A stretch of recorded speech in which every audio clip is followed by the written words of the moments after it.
AM 1260 KLYC. On the phone with us right now is Mark Morrisson. He is the executive director of a brand new nonprofit that's been formed in Oregon. It's called the Oregon Unmanned Systems Business Enterprise. You've heard of the drones or the unmanned aerial systems. There is a move afoot, including in Bend, Oregon, and here in Yamhill County, to use these drones for a number of purposes: firefighting, precision agriculture work. And on the phone line with us right now, hopefully the phone connection will hold, it's Mark Morrisson. Mark, glad to have you with us on KLYC. Dave, it's a pleasure to be with you. So what exactly will the Oregon Unmanned Systems Business Enterprise, what is this new nonprofit organization going to do? What's your job? It has a statewide mission of creating jobs and economic growth in the unmanned aerial systems sector. And just for the benefit of everybody listening, that's not just the aircraft that fly in the sky. It's all the underlying technologies. Technologies are central to many other industries that include things like sensors, spectrographic equipment, software, precision engineering. There are a variety of other technologies that we would like to support in addition to the aviation component of UAS. Are you impressed by the potential here for this industry to grow and to employ people? I most certainly am, for a whole variety of reasons. It's projected that in the U.S. alone, UAS systems, just the aviation component, will be worth $3 billion.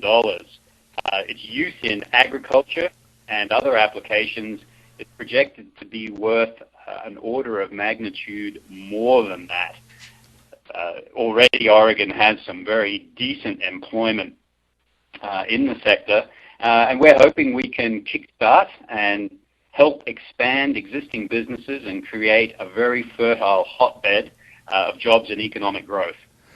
Now, I was talking to somebody at EDCO the other day, Economic Development for Central Oregon, and they were telling me overseas that drones have been used for 20 years. This is not new to them. In fact, while the U.S. is a leader in the military applications, it's very true that in civilian and commercial use, the rest of the world is well ahead of us. And that's in things like agriculture, where drones are being flown in countries as diverse as Japan and Brazil. In places like Australia, you've got them being used in resource mapping and pipeline maintenance. Here, of course, in Oregon, firefighting, search and rescue, as well as agriculture could all be very good uses for these particular systems. And is it simply the fact that we can put remote-controlled aircraft into places where we simply don't have to put manned aircraft, and that way, for example, in firefighting, we don't have to put men and women in harm's way. We can fly the drone in. I think you put your finger on one of the most important aspects of unmanned systems, is they really allow us to extend our potential by doing the very dangerous or difficult or tedious tasks that would tend to put humans in harm's way. For instance, manned aircraft, being deployed in firefighting roles, stop flying at night. Well, the fire doesn't stop at night, and if conditions change from safe to hazardous overnight, firefighting crews often won't know until the last moment. And you can imagine firefighters as well being able to jump on a hot spot before it explodes and becomes a very expensive and a much more dangerous proposition to fight. So obviously we can see very clearly what the application is here in firefighting. What about agriculture? One wouldn't think that agricultural applications are inherently dangerous. What specific applications that are there that could be better used with drone aircraft in agriculture? Let me start with a number for you, which is a financial number. Already it looks as though, based on worldwide experience and some of the tests that have been done in the U.S., that farmers can reduce their costs by something like 8 to 10%. They can also increase their yields. So that comes about by reducing the blanket application of critical inputs like water or fertilizer or pesticides, and being able to apply them precisely where they're needed. So rather than over-applying, which can be wasteful and oftentimes harmful to the environment, now you can precisely apply just when and where is needed. So are we talking about each individual farmer having a drone, or possibly companies having these drones instead of using the drones, I guess, instead of spray planes? Well, I think folk like John Deere and the very successful existing participants in the industry would see that a farmer could quite happily be reviewing data on his iPad and deploying a pilotless tractor to the corner of a field that needs a particular application of a pesticide. He could be reviewing how his crops are coming along and deciding with great accuracy when he needs to harvest, or whether or not to allow another week or so before harvesting. So I would like to envisage a future where each and every farmer is able to put sensors above their fields and maximize their yields, and certainly very precisely and very efficiently improve their business and their enterprise.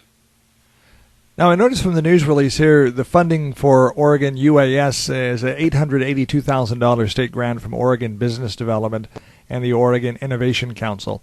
Now, that obviously is going to pay your salary. And what things are we looking at Oregon UAS doing? You're getting out and spreading the word, of course. What else are you going to be doing? I think the most important thing for us is the RFP that was released on Monday, the request for proposals.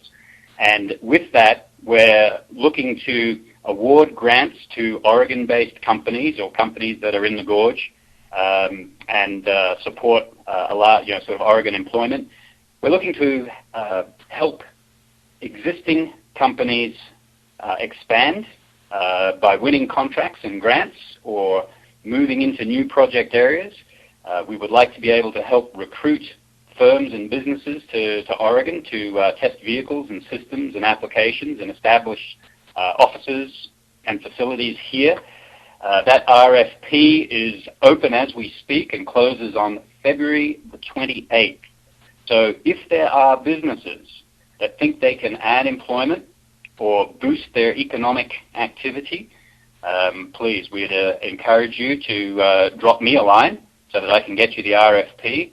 And again, it's just a way for me to emphasize that that funding is very, very much focused on business development and growing jobs and opportunity for Oregon. Is there anything Oregon has specific that really benefits this, and is Oregon a good place for this to be rolled out in the U.S., and why would that be?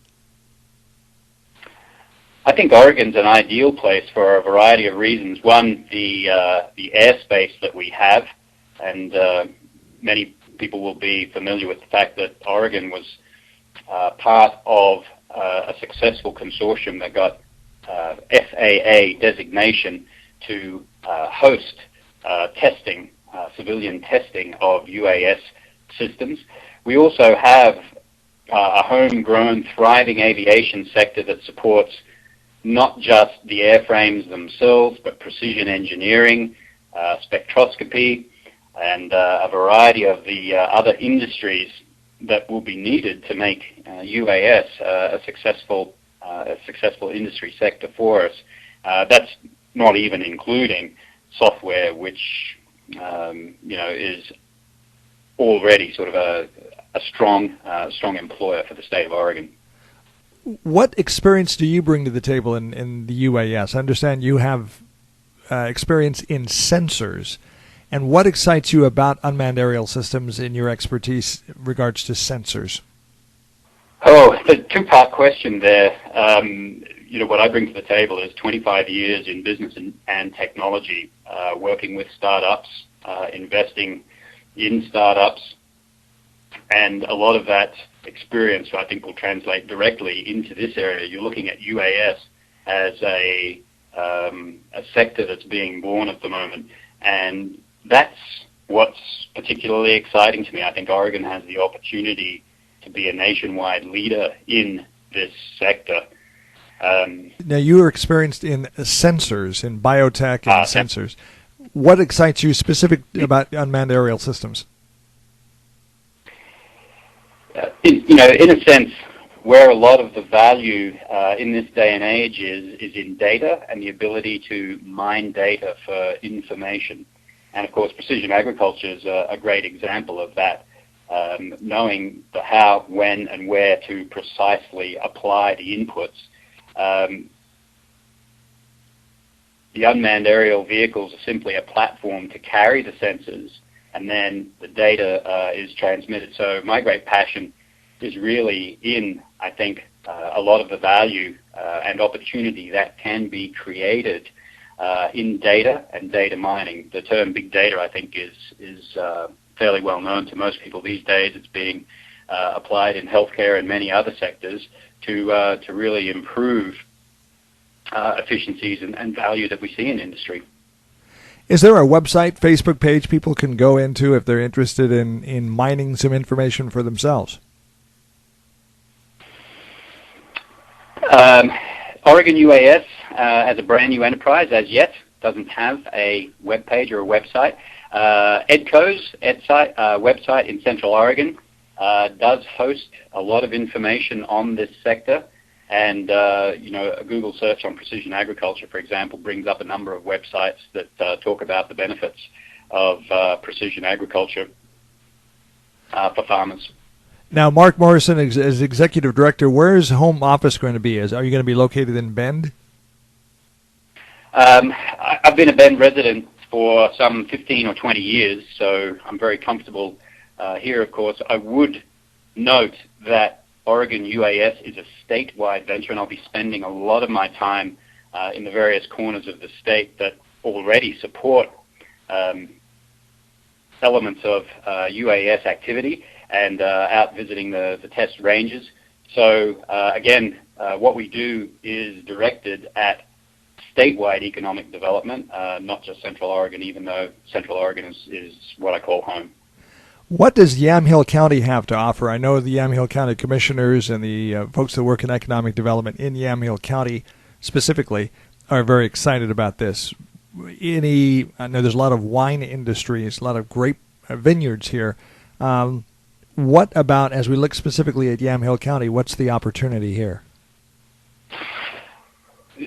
First and foremost, precision agriculture. One of the things I would love to see as part of our RFP process are a couple of projects that focus directly on the wine industry. And again, just as a reminder, that RFP process opened on Monday. It closes February the 28th.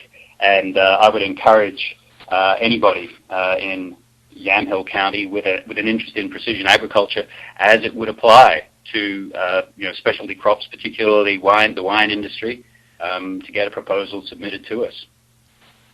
What specifically, now you have an RFP out there, you're looking for input from people who may have a project, how they can use unmanned aerial systems in their application, for example, in Yamhill County in the wine industry.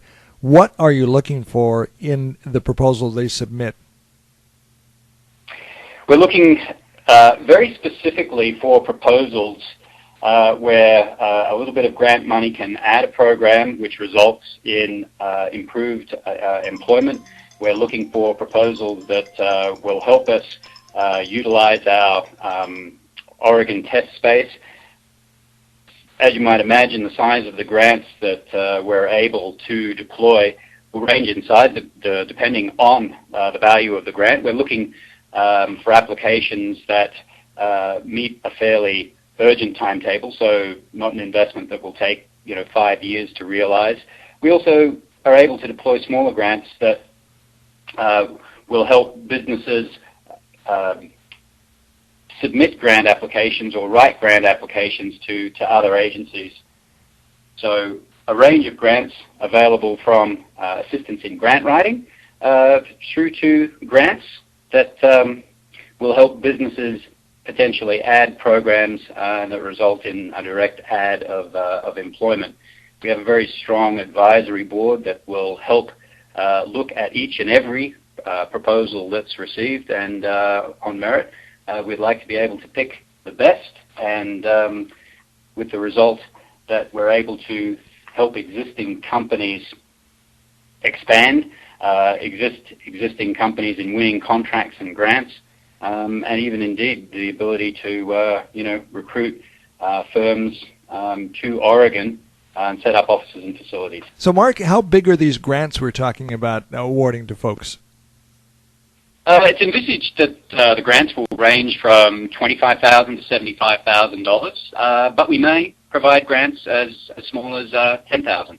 So for those larger grants, or for even larger grants, we'll consider them if they, obtain proportionately greater results, for us in terms of economic development, such as establishing a long-term R&D project in the state, or the major presence of a UAS developer or manufacturer. Okay, and what we've been talking about is drones. They're known as unmanned aerial systems. Mark Morrisson is the executive director of a new nonprofit forum to promote this and explore its applications in the state of Oregon. The organization is called the Oregon Unmanned Systems Business Enterprise, and they're going to look at developing applications using drones in agriculture, firefighting, natural resource management, search and rescue, emergency responses, security, real estate surveying, and photography and film, and putting unmanned aircraft in places with sensors and cameras that people don't have to go into. And just looking at this list of applications, some of it is pretty self-explanatory. Search and rescue, of course, putting drones in areas looking for people. Let's say high wind conditions on Mount Hood, for example, would be one example for an emergency response for a drone. And Mark, we do thank you very much for being with us today. Dave, it was a pleasure. Thank you very much for having me. AM 1260 KLYC.